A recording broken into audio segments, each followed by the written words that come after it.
ఇక వృషభ రాశి వారి విషయానికి వస్తే గురువు జన్మలో ఉన్నాడు, శని షష్ఠంలో ఉన్నాడు, రాహు సప్తమంలో ఉన్నాడు, కేతువు జన్మలో ఉన్నాడు.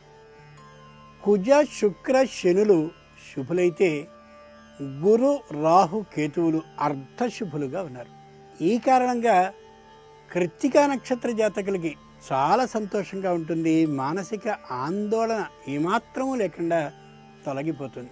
ఇక రోహిణీ నక్షత్రం కలిగినటువంటి వాళ్ళు మానసికమైనటువంటి ఆనందంతో పాటు ఎక్కడైనా పెట్టుబడికి సంబంధించినటువంటి ఊహకాని కలిగినట్లయితే ఆ దిశగా ప్రయాణించవచ్చు. ఏ విధమైనటువంటి అననుకూలత ఉండకుండా పని సుఖంగా సాగుతుంది.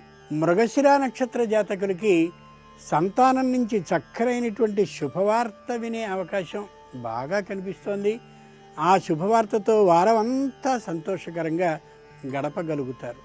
ఈ వారం ఈ రాశివారు ముఖ్యంగా గురు రాహు కేతు స్తోత్రాలని పఠించడం మంచిది. అవకాశం ఉన్నట్టయితే మినుగుల్ని అలాగే బొబ్బర్లని దానం చేయడం చాలా మంచిది యథాశక్తిగా. ముఖ్యంగా ఈ రాశివారు ఈ వారం వాహన ప్రయాణాలని చాలా జాగ్రత్తతో చేయడం అత్యుత్తమం.